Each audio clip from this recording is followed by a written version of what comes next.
Dr. Marcus Webb looked at his science scanner again.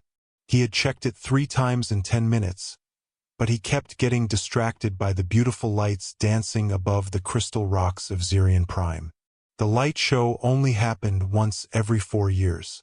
That's when the planet's special magnetic field lined up with its 2 suns to create streams of energy that painted the sky in colors that humans had never seen before and didn't have names for. Day 15 of collecting samples. He spoke into his voice recorder, trying to focus on the glowing moss that only grew under the aurora light. The way these plants make energy seems to be directly connected to the electromagnetic waves, which shows they've adapted to their environment in amazing ways. He stopped talking when something moved across the crystal garden. Through the tall crystal shapes that rose from Xerion's surface like frozen music, a figure moved with perfect grace. Her skin changed colors that matched and made the aurora overhead even more beautiful. Marcus had been studying the Xerans for 3 months as part of the first complete study of life on their world. But he had never seen one like this. Most Xerans he had met at the research stations were formal and careful. They controlled their emotions when they talked to scientists from other worlds. This woman seemed to be in perfect harmony with everything around her. Her long arms and legs flowed through the crystal shapes as if she was made of light itself. She wore the flowing clothes that showed she was a member of the Council of Harmonics. These were Xerans who acted as living connections between their people and their planet's thinking ecosystem. But while other council members stayed distant and dignified when they met with the research team, this woman moved with pure joy that made Marcus hold his breath. Her skin was changing through patterns he had never seen in any of the alien biology books. Deep purples flowed into silver, then brightened to coral pink as she stopped next to a very tall crystal formation. The aurora overhead seemed to respond to her being there, getting brighter as if the planet itself was showing off for her. Marcus found himself putting down his equipment and moving closer, pulled by something he couldn't explain. He had always been a careful researcher, organized and professional in his approach to studying alien life. But watching this Xeran woman exist in such perfect connection with her world woke something in him that had nothing to do with science and everything to do with wonder. He hid behind a group of crystal spires far enough away that he felt safely hidden but close enough to watch her interact with the environment. The Xerans had been helpful hosts to the human research mission, but they had also made it clear that certain areas and certain activities were not allowed to be observed by outsiders. Marcus suspected that what he was seeing fell into the forbidden category. The woman raised her arms toward the aurora, her skin pattern changing to match the lights above, and Marcus could swear he heard something. Not quite sound, not quite feeling vibrating through the crystal formations around them. It was as if she was conducting a symphony that existed beyond what humans could hear, using the aurora itself as her instrument. "Most beautiful thing I've ever seen," Marcus whispered, the words coming out before he could stop them. He had spoken so quietly that the words should have been lost in the huge space of the crystal garden, absorbed by the geometric formations and carried away by the gentle night breeze. He was easily 100 meters away, hidden behind crystal formations that should have muffled any sound he made. But the Xeran woman's head turned with sudden sharp movement, her glowing eyes locking onto his position with an accuracy that made his heart race with panic. For a moment that seemed to last forever, they stared at each other across the crystal garden, the hidden human watcher and the ethereal being who had somehow heard his whispered words of wonder. Her skin pattern shifted to something Marcus had never seen before, colors that seemed to pulse with curiosity rather than alarm. She tilted her head slightly, studying him with an intensity that made him feel as though she was seeing not just his physical form, but something deeper, something that existed beyond what he could understand as a human. Marcus knew he should leave, should return to the research station and report the unauthorized contact. The rules were clear about keeping proper distance from Xeran citizens, especially during their private rituals. But something in her gaze held him frozen, caught between his scientific training and a fascination that went far beyond professional interest. She took a step toward him, her movement smooth and purposeful, and Marcus realized that his simple expression of wonder had somehow created a connection that neither of them had expected. The aurora pulsed overhead. The crystal formations hummed with harmonic sounds that made his bones vibrate. And the most beautiful being he had ever seen was walking toward him with eyes that reflected starlight and something that might have been hope. Marcus' field recorder kept running, forgotten in his pocket, documenting what would become the first recorded instance of spontaneous interspecies aesthetic resonance, though he wouldn't understand how important that moment was until much later, when the consequences of his whispered words had changed both their lives forever. The Xiran woman stopped just beyond the crystal formation that had been hiding Marcus. Her changing skin cycled through patterns of blue and silver that he was beginning to recognize as curiosity mixed with caution. "You see beauty as we do," she said, her voice carrying harmonics that seemed to vibrate in his chest. Her accent gave musical qualities to the standard galactic language that all council members spoke. "This is unexpected." Marcus stepped out from behind the crystal spire, very aware that he was breaking multiple research rules, but unable to bring himself to care. "I'm sorry for intruding. I was collecting samples and didn't realize this area was occupied." "I am Lena of the 7th Harmonic," she replied, her skin patterns shifting to warmer tones that Marcus hoped meant acceptance rather than annoyance. "And you are Dr. Marcus Webb, the xenobiologist who asks questions about our plant networks that no off-worlder has ever thought to ask." Marcus felt surprised and embarrassed at the same time. "You know who I am? Your research requests have been discussed in council sessions. Most visitors to our world seek to catalog and categorize, to reduce our ecosystem to data points and resource assessments. But your questions suggest a desire to understand rather than simply to document." Lena moved closer to one of the crystal formations, placing her palm against its surface. Immediately, the entire structure began to vibrate with soft harmonic sounds, and Marcus watched in fascination as light patterns flowed through the crystal like liquid starlight. "This is what you cannot see with your instruments," she continued. "The connections between all living things, the consciousness that flows through our world like blood through a body. Your people study the parts but miss the symphony." "Show me," Marcus said, the words coming out before his scientific caution could stop them. "I mean, if it's allowed. I know there are protocols." Lena's skin pattern shifted to something that might have been amusement. "Protocols exist to protect both our peoples from misunderstanding. But you—" She studied him with those glowing eyes that seemed to see beyond the surface of things. "When you spoke of beauty just now, I felt it resonate through the harmonic network.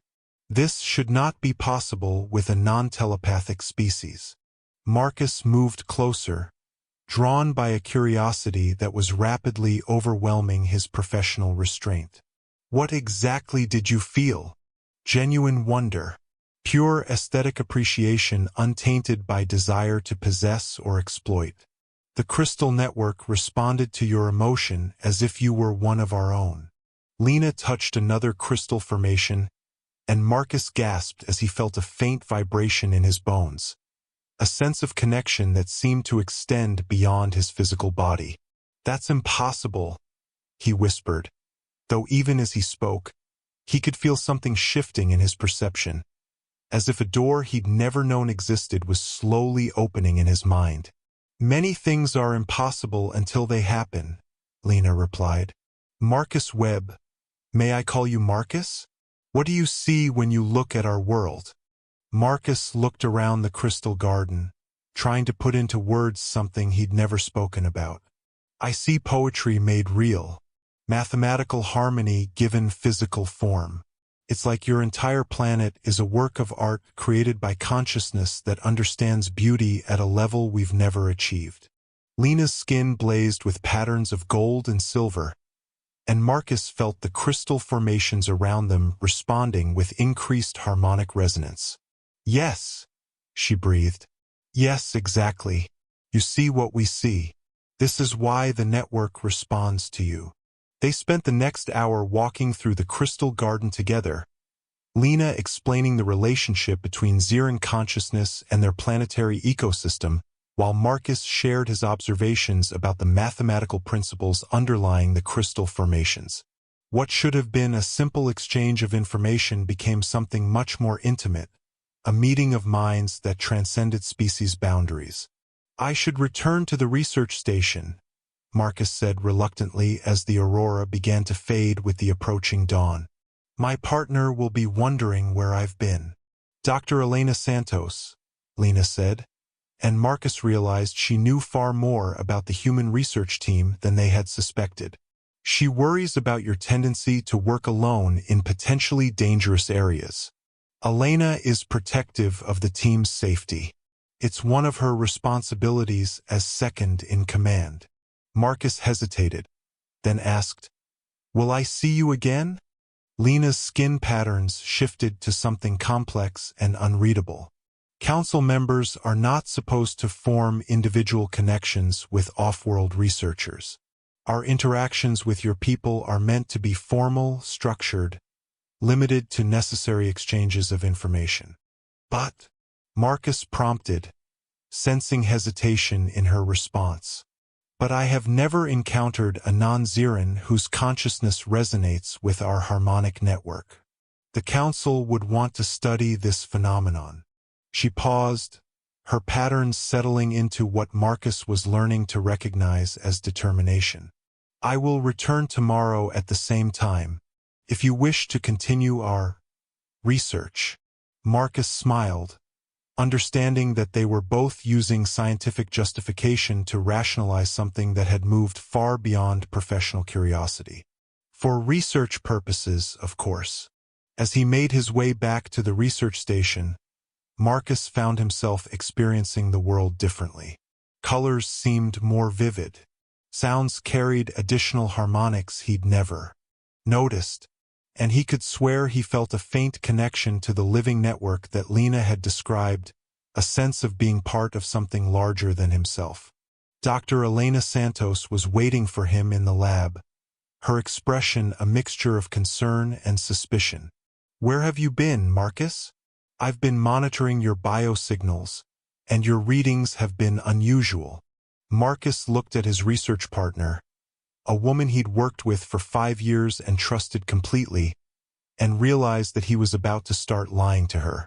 The thought disturbed him, but not enough to stop him from saying, I was collecting aurora phase specimens. Lost track of time.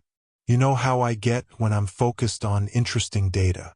Elena studied his face with the penetrating gaze that had made her an excellent xenopsychologist. Your biometrics suggest elevated emotional response patterns.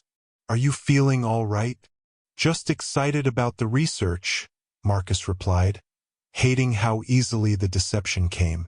This aurora season is providing data that could revolutionize our understanding of consciousness-based ecosystems. Elena nodded slowly, but Marcus could see that she wasn't entirely convinced. As he prepared his specimen samples for analysis, he found himself already planning his return to the crystal garden, already anticipating another conversation with a being whose very existence challenged everything he thought he knew about beauty, consciousness, and the dangerous allure of forbidden connection. 2 weeks of secret meetings had transformed Marcus in ways he was only beginning to understand. Each night he returned to the crystal garden where Lena waited, and each encounter deepened a connection that defied every principle of xenobiological research he'd ever learned. But the changes weren't just emotional. Marcus was experiencing brief moments of telepathic awareness, flashes of consciousness that seemed to extend beyond his own mind. You're compromised, Dr. Elena Santos said bluntly, confronting Marcus in the research station's main laboratory. Whatever's happening during your unauthorized expeditions, it's affecting your objectivity and potentially endangering our entire mission. Marcus looked up from the bioscanner readings that showed increasingly anomalous patterns in his neural activity. Elena had been documenting his behavior for the past week, and the evidence was damning: unauthorized trips to restricted areas, emotional responses that registered outside normal human parameters, and most damning of all, trace levels of quantum coherence in his brainwave patterns that suggested exposure to telepathic influences. "Elena, you don't understand what we've discovered," Marcus began, but she cut him off with a gesture that brooked no argument. "What we've discovered? Marcus, you're not conducting research anymore. You're having a relationship with a subject species, which violates every ethical principle of xenological study." Elena's expression mixed professional concern with personal disappointment. "I've been covering for you with Mission Command, but I can't continue to do that if you're compromising the diplomatic relationship between humans and Xerans." "The diplomatic relationship?" Marcus felt anger flaring in response to Elena's accusations. "Elena, what Lena and I have found could revolutionize our understanding of consciousness itself.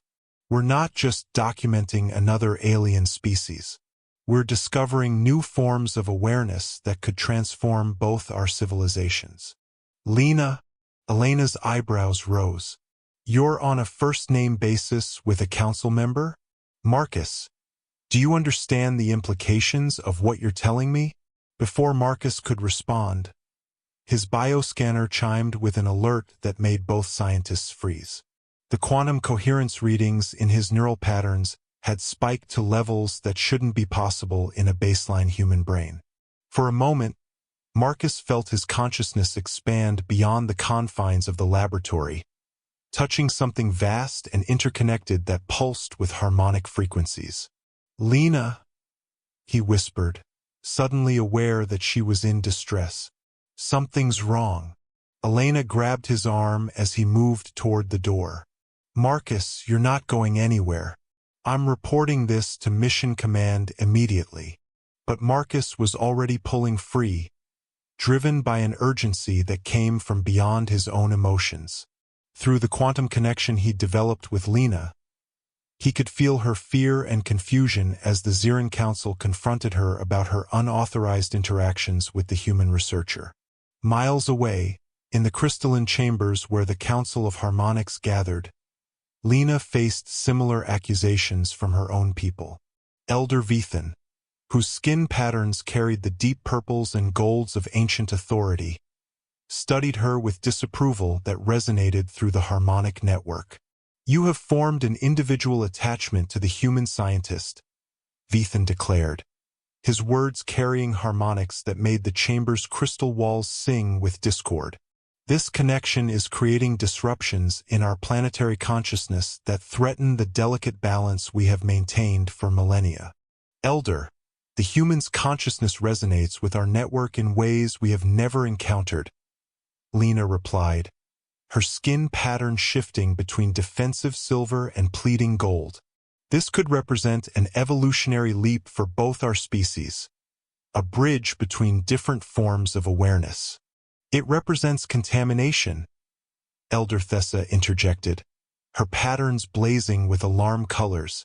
"Since you began these interactions, the harmonic network has been experiencing dissonance patterns that cascade through our ecosystem.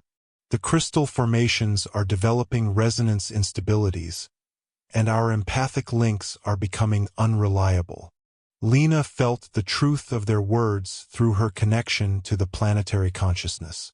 Her bond with Marcus was indeed creating ripples of change throughout the Xeran network, but she sensed that these changes weren't necessarily destructive. They were evolutionary, representing new possibilities for consciousness that neither species had ever imagined. "I can feel his thoughts," Lena said quietly. "Brief moments where our awareness overlaps, where I experience reality through human analytical perception while he glimpses our intuitive understanding. This isn't contamination, It's synthesis. It's dangerous, Elder Vethan replied. You will cease all contact with the human researcher immediately. The stability of our world depends on maintaining the integrity of our consciousness network.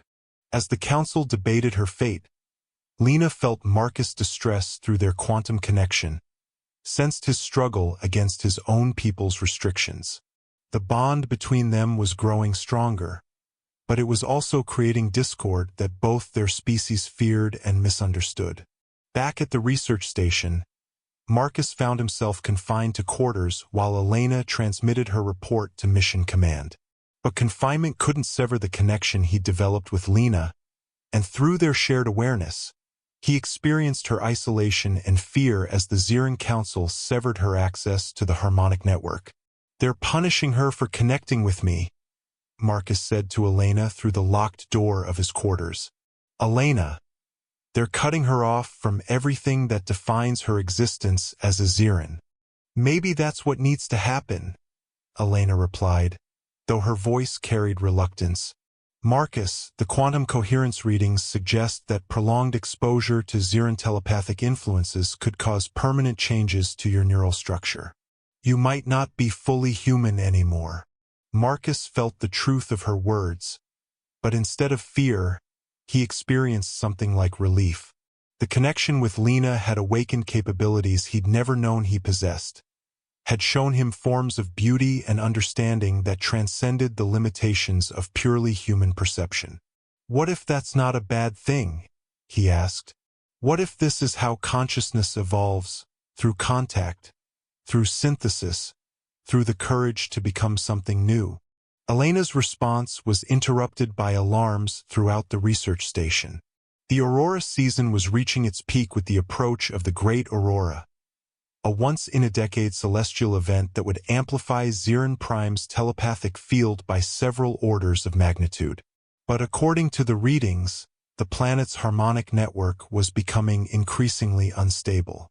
Marcus, Elena said urgently, the Zerans are reporting massive resonance cascades throughout their crystal network. If the instabilities continue during the Great Aurora, it could cause a complete collapse of their planetary consciousness. Through his connection with Lena, Marcus felt the growing chaos in the Zirin network, discord patterns that spiraled outward from the forced separation between beings whose consciousness had begun to merge. The irony was devastating. In trying to protect their respective species, both human and Zirin authorities had created exactly the kind of catastrophic disruption they'd been trying to prevent. They have to let us work together, Marcus said, understanding flooding through him. The instabilities aren't caused by our connection. They're caused by breaking our connection. Elena, we're not the problem. We're the solution. The Great Aurora began at sunset, painting Zirin Prime's sky in colors that existed beyond the visible spectrum, creating harmonics that made the planet's crystal formations sing with frequencies that could be felt in the bones of every living thing. But instead of the cosmic symphony that should have marked this once-in-a-decade celestial event, the aurora carried notes of discord that threatened to shatter the very foundations of Zirin civilization. Mission Commander Sarah Blake stood in the research station's command center, watching readouts that showed cascading failures throughout the planet's consciousness network. Beside her, Dr. Elena Santos monitored Marcus' biosigns from his confined quarters, noting quantum coherence spikes that coincided exactly with the harmonic disruptions. The Zerans are requesting immediate evacuation of all human personnel, Commander Blake announced. Their council believes our presence is somehow amplifying the resonance instabilities. It's not our presence, Elena said, her scientific training finally overriding her concern for protocol.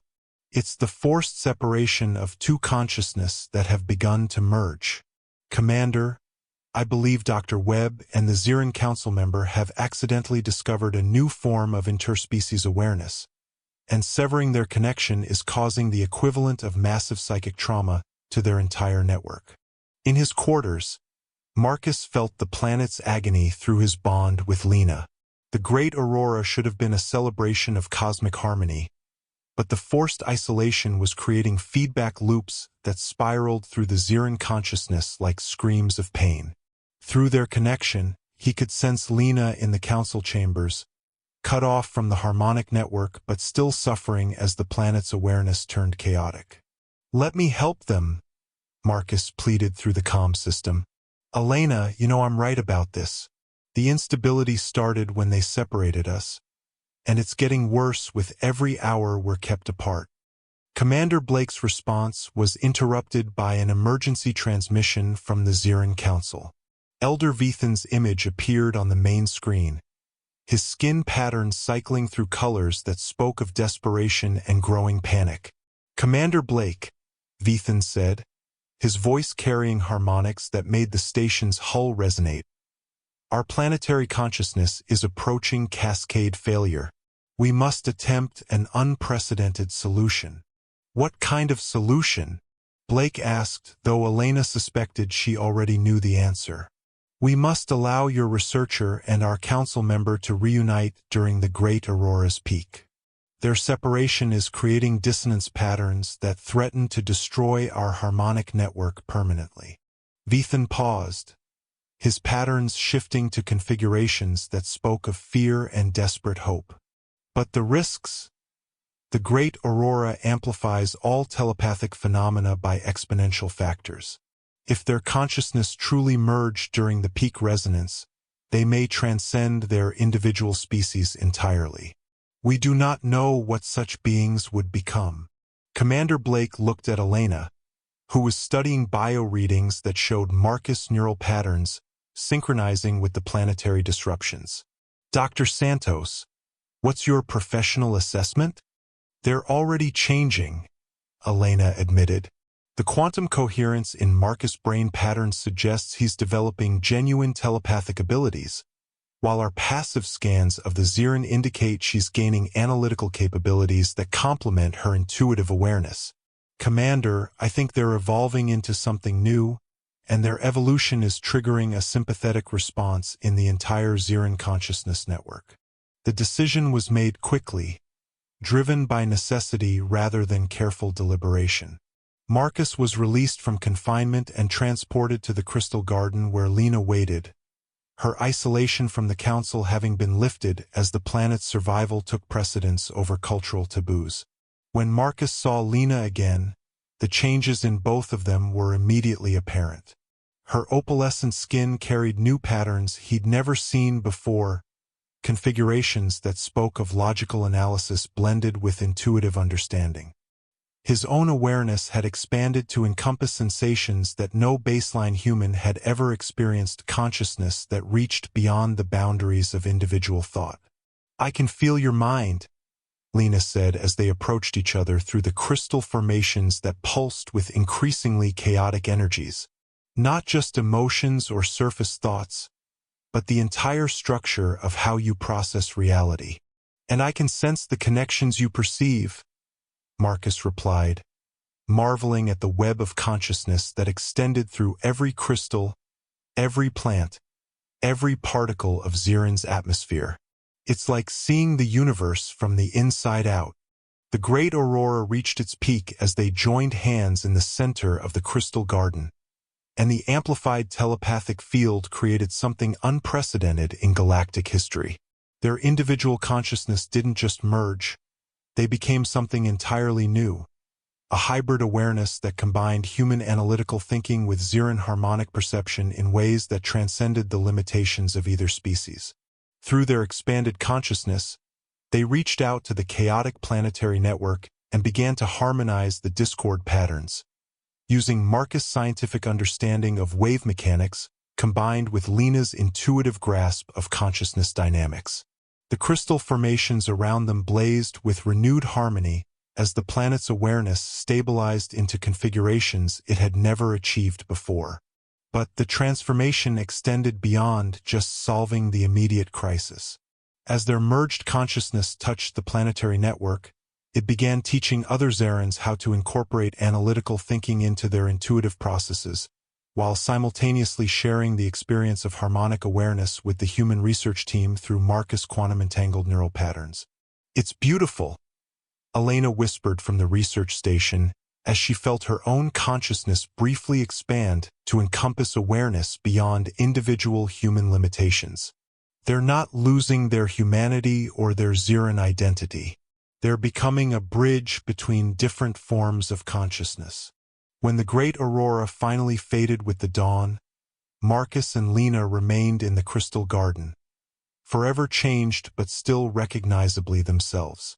Their bond had evolved beyond romance into something more profound, a partnership that represented the next step in the evolution of galactic consciousness.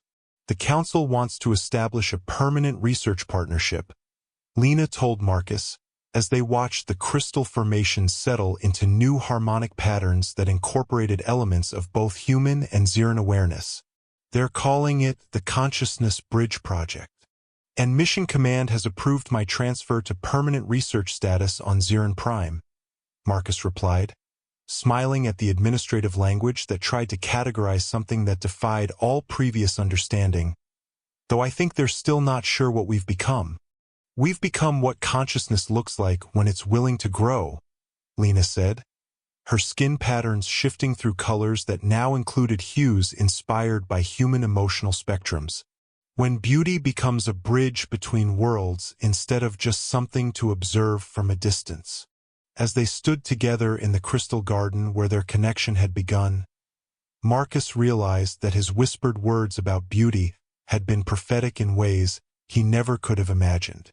Beauty truly was universal, not just as an aesthetic principle, but as a force that could transform consciousness itself, creating connections that transcended species, biology, and the vast distances between stars. In his final research log, Marcus wrote, "Today we learned that evolution isn't just biological. It's conscious, deliberate, and cooperative. When two forms of awareness meet with genuine appreciation for each other's beauty, they don't just observe or study each other. They become something new together, something that neither could achieve alone. The universe, it seems, is always looking for new ways to understand itself."